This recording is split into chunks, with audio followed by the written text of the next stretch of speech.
Arwah bidan teror eksekutor.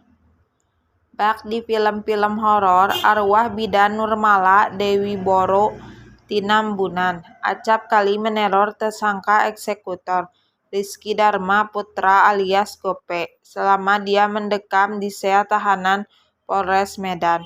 Arwah Dewi menuntut balasan atas kematian sadis yang dideritanya dengan meninggalkan tetesan darah. Pengakuan Rizky Dharma Putra alias Gope selama mendekam di sel tahanan Polresta Medan. Arwah bidan Dewi sering menerornya. Peristiwa yang paling membuatnya ketakutan saat roh penasaran itu meninggalkan tetesan darah di dalam ruang tahanan Polresta Medan Blok D. Sebelum aku mimpi dia, kepalaku tiba-tiba sakit kayak berputar-putar gitu, katanya. Akibatnya pria beranak dua itu sakit, badan aku kayak kaku gitu. Sakit kalilah pokoknya bang, leher aku aja macam tertekan gitu, ucapnya. Mantan sales rokok itu mengaku saat didatangi arwah Nurmala Dewi Boro tinambunan. Tercium wangi bunga kantil dan pakaiannya putih-putih. Dari balik jeruji besi, Dewi bertanya kepada Gope siapa yang menyuruhnya untuk membunuh. Dia tanya aku, siapa yang nyuruh membunuh? Dia di depan belok aku gitu. Katanya seraya menunjukkan tangannya yang merinding. Merinding aku jadinya bang, sambungnya. Mendengar ucapan itu, Gope pun menjawab kalau dirinya hanya disuruh. Aku bilanglah aku cuma disuruh. Putih semua pakaiannya, pokoknya cantiklah, ujarnya. Yang kedua, katanya arwah bidan puskesmas teladan itu kembali mendatangi Gope. Besoknya, masuk lagi dia dalam mimpiku. Bang, katanya Dewi menyatakan kepadanya sedih melihat Gope karena anaknya masih kecil-kecil. Sedih lihat dia aku karena anak aku masih kecil-kecil, katanya.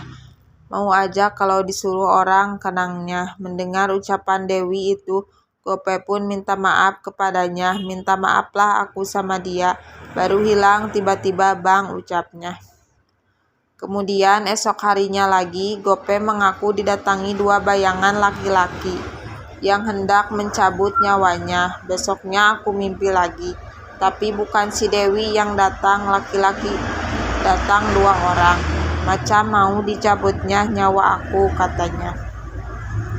Yang paling aku gak percaya bang, netes darah dari atas, ada 2 kali netes, pas di samping aku, katanya. Saat itu dirinya sedang terbaring di balik jeruji sel tahanan Polresta Medan. Tiba-tiba dilihatlah darah menetes tempat di sampingnya. 2 tetes darahnya bang. Aku lihat ke atas di semen, dari mana netesnya, ucapnya. Melihat hal itu, dia memberitahukan kepada teman-temannya sehingga satu blok di dalam tahanan itu heboh. Asli gak tidur aku bang sampai aku diperiksa. Aku ceritakan ke polisi, tapi mereka gak percaya, ujarnya. Menurutnya aksi penembakan itu dilakukan karena dirinya disuruh. Cuma disuruh aku bang, aku butuh uang karena sudah setahun aku nganggur, ucapnya. Sementara berdasarkan hasil pemeriksaan saat ini, para tersangka dijerat dengan pasal 340 subsidiar 338 dengan ancaman hukuman maksimal hukuman mati.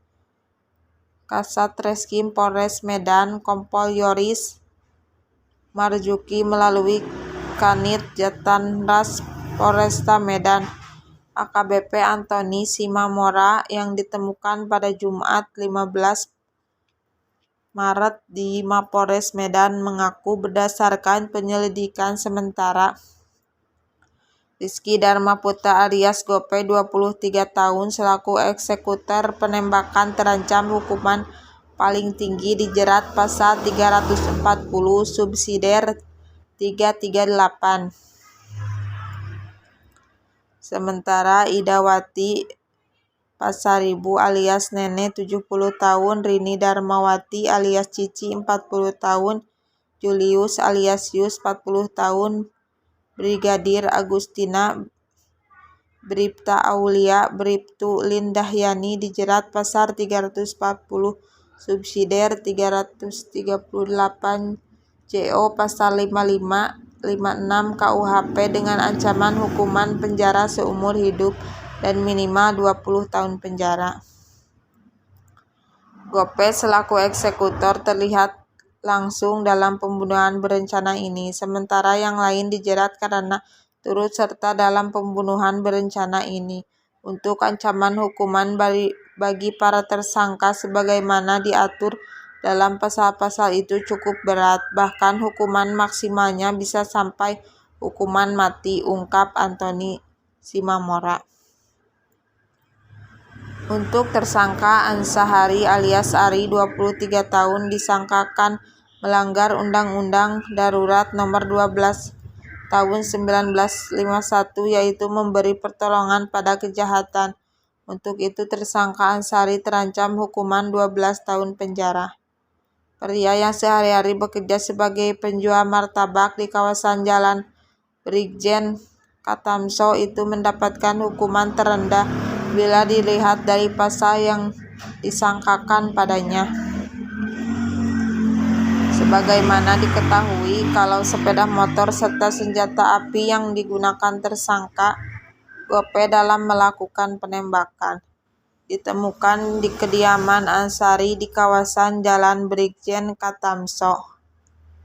Menanggapi hal itu, Gope mengaku tidak terima dengan hukuman terberat disebutkannya kalau dirinya melakukan hal itu karena faktor desakan ekonomi dan disuruh oleh orang. Oleh karena itu juga Gope mengaku menyesal serta minta maaf kepada keluarga korban atas apa yang sudah dilakukannya. Aku nekat melakukan itu karena sudah hampir 1 tahun aku menganggur dan sudah banyak hutang. Lagi pula anak aku saat itu sedang kena penyakit kuning dan butuh biaya 25 juta. Saat melakukan penembakan itu juga aku seperti ada yang mengendalikan, makanya hasil tembakannya seperti penembak profesional, ungkapnya.